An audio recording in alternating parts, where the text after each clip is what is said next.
그렇다면 좀 아쉬웠던 점 있나요? 아쉬웠던 점이요? 아쉬웠던 점이요? 말해도 돼? 이거? 말해도 돼? 네가 쌤을 보시는 거 아니야? 안 돼. 안 된다고. 작은 거 얘기해. 작은 거? 큰 것도 있어?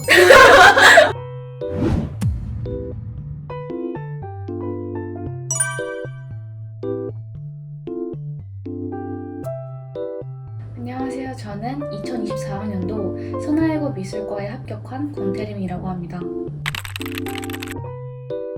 저는 학교 교무실에서 확인을 했는데 진짜 상상도 못한 합격이 나와서 교무실에 계시던 모든 선생님들한테 축하를 받았고 기뻐서 눈물이 호수처럼 쏟아졌던 기억이 있습니다. 가장 먼저 부모님께 연락을 드려서 합격했다고 말씀을 드렸습니다. 좋아하시기도 했는데 제가 너무 많이 우니까 굉장히 당황해 하시는 컸었던 것 같아요.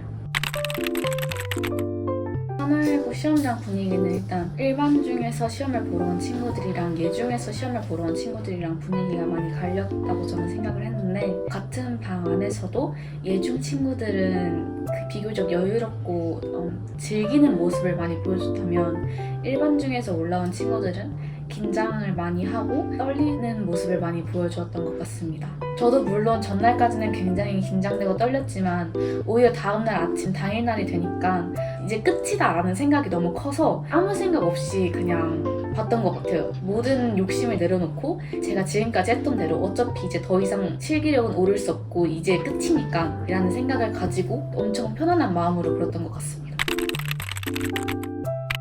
성적 같은 경우에는 굉장히 극과 극이라고 생각을 하는데 제 친구들 말을 들어보면 1등급인 친구들이 상당히 많았고 6등급 아니면 두 자릿수 등급까지 본 적은 있는데 대부분 3등급에서 4등급 언저리의 친구들이 많이 붙는 것 같아요.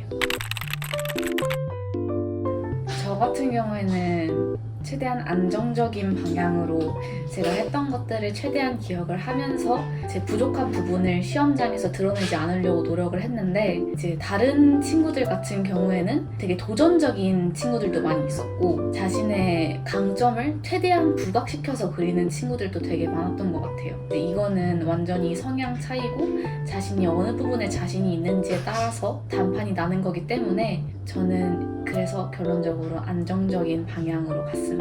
도전적이라는 거는 어떤 게 도전? 주제를 되게 평면적으로 생각하지 않고 독창성을 많이 보이는 그런 친구들도 꽤 많이 있었고 연합시험을 보러 다닐 때도 그렇게 해서 굉장히 높은 성적을 받은 친구들을 많이 봤어요.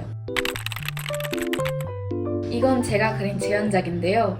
이 그림 같은 경우에는 1일차에 받고 3절지 4시간으로 그렸습니다. 주제 같은 경우에는 일정한 정사각형 크기의 유리병과 벽돌, 테니스공, 종이컵, 그리고 칠성사이다 병, 사과 이렇게 해서 정물들을 나열을 하고 이 정물을 바닥에 배치를 합니다. 이것을 정물화처럼 그리는 그런 시험이었습니다. 이 그림 같은 경우에는 수채화 2일차에 본 시험이고요. 4절지 3시간으로 그렸습니다. 이 그림의 주제는 여자 인물 사진을 앞, 옆 사진을 제공을 하고 이 인물이 의자에 앉아있는 장면을 무릎 아래까지 나오도록 해서 그리는 시험이었습니다. 주제나 상황, 표현은 모두 자유였습니다.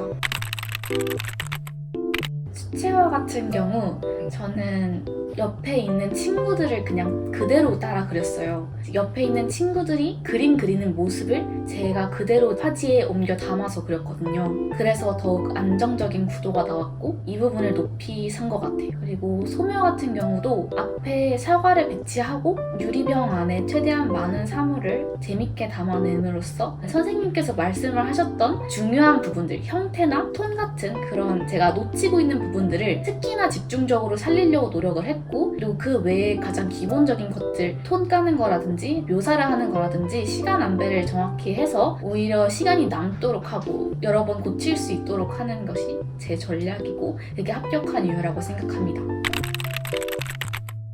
잘하는 학생들도 굉장히 많고 대체적으로 다 수준이 굉장히 높은 학생들이긴 하지만 그래도 제 옆자리에 앉은 친구 같은 경우는 중도에 포기를 하고 더 이상 그리지 않는 친구도 있었고요. 그리고 제 옆 방 같은 경우에는 나가는 친구들도 몇 명 있었어요. 그렇기 때문에 사실 실력보다는 오히려 그때 얼마나 멘탈을 잘 잡고 있고 얼마나 차분하게 문제를 풀어나갈 수 있는지가 더 결과에 많은 영향을 미칠 거라고 생각합니다. 저는 학년의 미술 학원에서 그림을 그리다가 선생님의 권유를 받고 2학년 중간고사를 본 후 처음으로 입시반에 들어가게 되었습니다. 천년님이 취미반에 다니다가 네네. 선생님의 권유가 있기 전까지는 예술고등학교라는 존재도 잘 몰랐었고 이제 고등학교 입시를 벌써부터 준비한다는 이런 막연함 때문에 저와는 별로 상관이 없다고 생각을 했지만 선생님의 권유로 한번 찾아보니 이 예술고등학교라는 곳이 굉장히 미활보 같은 이런 입시에도 굉장히 많은 도움이 되고 상위권 대학을 가장 효율적으로 수월하게 갈 수 있는 그런 방법이라고 생각해서 큰 꿈을 바라보고 예고에 다니기를 결심한 것 같습니다. 미술 자체는 유치원 들어가기 전부터 기본적으로 그냥 항상 좋아했던 그런 마음이 있었는데 본격적으로 미술학원을 다니기 시작한 시기는 5학년쯤부터 다니기 시작했던 것 같아요.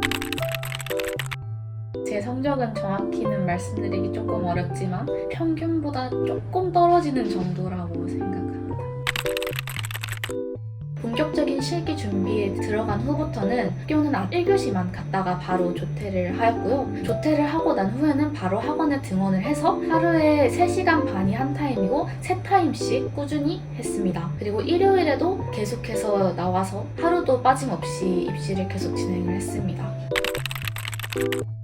실기력이 가장 향상된 때는 아무래도 실기 막판인 가장 많이 그림을 그렸던 한 달 전부터 급상승을 했다고 생각을 합니다. 저희 예고반 같은 경우에는 진짜 정말 가족 같았다고, 진짜 가족보다 더 친하다고 할 정도로 정말 모든 것을 공유하고 함께하며 진짜 같이 원동력이 되어서 나아가는 분위기였습니다. 그래서 선생님들도 친구들도 다 같이 힘들 때는 같이 울고 행복할 때는 같이 웃으면서 이제 이 입시반을 같이 헤쳐나갔던 것 같습니다. 제가 가장 기억에 남았던 에피소드나 추억 같은 거는 제가 입시 때문에 힘들었을 때 이제 주변 아파트에 있는 높은 옥상에 올라가서 야경을 한번 쫙 보고 이제 친구들과 같이 얘기를 하면서 눈물도 흘리고 같이 웃기도 했던 게 가장 기억에 남고 추억이 됐던 에피소드 같습니다. 드라마의 한 장면 같다. 야경을 바라보면서 그치? 원장쌤 같은 경우는 저희를 굉장히 세심하게 바라봐 주시는 그런 면이 굉장히 좋고 또 어지간해서는 저희에게 큰 소리를 안 치고 좋은 말로 그림과 태도 같은 것을 가르치려고 한다는 점이 굉장히 장점이라고 생각하고요. 또 지금 계신 쌤 같은 경우에는 저희가 뭘 하든 좋게 봐주시고 온화한 성격으로 온화한 태도로 저희를 바라봐 주셔서 저희가 입시할 때 굉장히 힘이 많이 됐던 것 같습니다. 말해도 돼? 이거?